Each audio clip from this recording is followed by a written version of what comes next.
What is going on YouTube? Gryzzly here, and today I'm coming at you with another tutorial. I did not have time this week to do an actual video, so I'm just doing a tutorial. You guys want to see this, of course, because if you guys have ever looked on YouTube or anywhere else, you cannot, literally nowhere you can find a good tutorial for this. So I'm showing you guys my way that I kind of had to figure out on my own, and I think it's pretty easy, so let's get into it. So you're going to click New right here, and name it whatever you want. I'm just going to name it RICEGUM tutorial, or just toot, and you're gonna make it 1920 by 1080. Make sure it's pixels, not centimeters or anything else. I make it 300 resolution. It doesn't really matter. I don't know what. I can't really tell the difference between anything on that. I just leave it RGB color 8-bit. Background white, background color transparent. Doesn't really matter. You won't be seeing that. And this does not matter. Square pixels. You're just gonna click OK, and you're gonna be brought up to here. I have these rulers up here. These are very important. If you don't have those, you're just going to click View. You can go all the way down to Rulers. Just make sure that's checked, or you can just click Control R. So what you're going to do is you're going to make a new layer down here at the right, and you're going to click there. Once that's done, you're just going to kind of click and drag from the top, hold Shift, and it should lock at about 0.1. So you're going to pretty much do it 0.1 from each side. And then, oh, that's not what you want to do. And then you're going to click in, wow, apparently you can click there, drag it all the way to the bottom, hold Shift, 3.6, so you're going to want to go 3.5, click from this side, it is 6.4, so you're going to go 6.3, it's pretty easy. And now what you're going to do, you're going to make a square, like this, reshape it. I'm just going to make this white. White is a good color, and doesn't matter if you can't see it right now, you're just going to line this up like so, so it's in the corner, and you're going to drag it to fit this, and so it's like a rectangle like that. Once you're done that, you're just going to right click it, duplicate layer, and then drag that all the way to the top. See how it's like that, so it should be mirrored on both sides. And then you're going to duplicate one more time.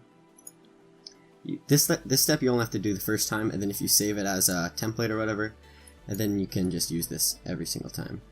So now you drag that down kind of like that, so you're going to make that shape, and you're going to duplicate that layer that you just made, drag it all the way to the other end, like so, and it's going to look like that. And you're going to click on the top one, hold Shift, click on the bottom one, click Merge Shapes. So now you have that. So if I turn that layer off, you should just have this kind of square outline thing. I'm just going to delete this background, I don't really need it. So now I have this rectangle 1 copy 3. So I'm just going to leave that there. And now you're going to need a photo, so I'll be right back when I have a photo. So once you have the photo, you're pretty much going to click File, and you can click Open or Place Linked. I usually just click Place Linked, it's a lot faster. And I'm just going to go to my downloads. Actually no, it's probably in my photos. I kind of have everything set up like this. And I'm going to click on this Dorado image. It's just a picture. I literally just search Overwatch Dorado, put that in there, and make sure it's underneath there. Actually, I'm just going to turn this layer off, that square layer. And what you're going to do is you're going to click on this Dorado layer, click down here on this little circle. You don't have to do the step. I kind of just think it makes it look a little bit better. Then click black and white. Makes it look like so. You can play around with settings. I usually just leave it just how it is. And now you're gonna take your text. What I do is I bring my text in from Cinema 4D. So I'm just gonna go with that, and you're gonna want to drag that above the black and white layer, like so. So I'm just gonna put it, I don't know, I'll just center it dead center, like that. So it looks like so. I'm gonna put a drop shadow on that. Drop shadows always look nice, just makes it pop a little bit more. You can add whatever you want, pretty much in the background. If you want characters, you can overlap them, but I'm just gonna go like that.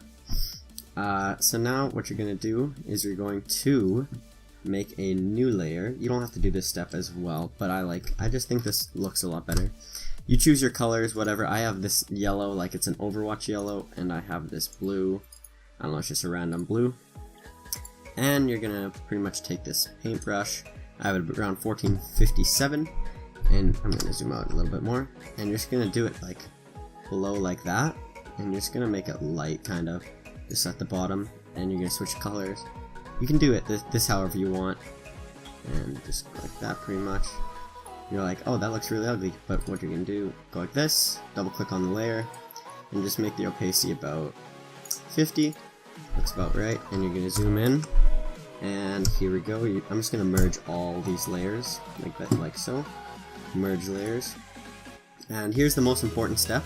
You're going to duplicate this layer 1 like that, so you should have 2 copies of pretty much your whole thumbnail. And you're going to click this magic wand tool up here. It might show up as quick selection, just hold it, and magic wand tool, and you're going to turn on this rectangle 1 copy 3, and you're going to click the magic wand on it. Oh, make sure that happens a lot. If that happens, just make sure you clicked on that rectangle layer. And why is this not working? Oh yeah, right, sorry. Make sure you convert this to smart object. I forgot about that step, but you're just going to convert it to smart object. It's going to highlight the whole thing, and then after that's done, you can just unselect, like make this invisible.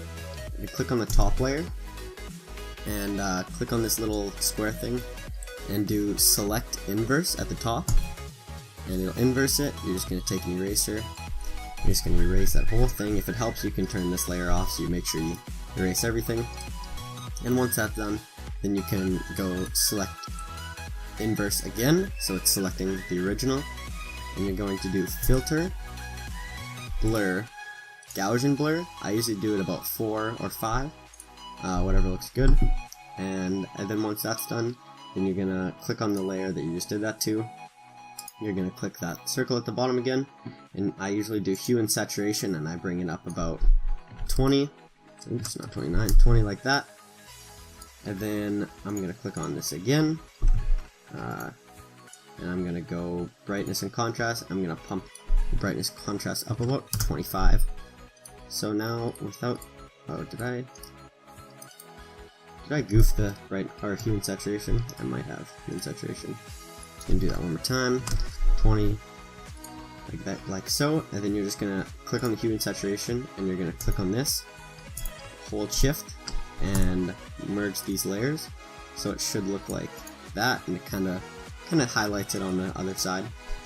And now that you've done that, you're gonna double click on hue and saturation layer, or whatever that would be called, and you're gonna click drop shadow. I usually have the opacity at 100 and the size around 40 to 50. That looks pretty good, and what you should get is that it should be like a clean line. If you did it wrong, and you pretty much won't have it selected, and then the Gaussian blur will overflow and it won't look as nice. So yeah, that's pretty much the whole tutorial. You guys can add whatever you want, and that's what I think is the nicest and easiest way to do that. If you guys did enjoy this video, like, comment, and subscribe if you haven't already. I'll see you guys next time.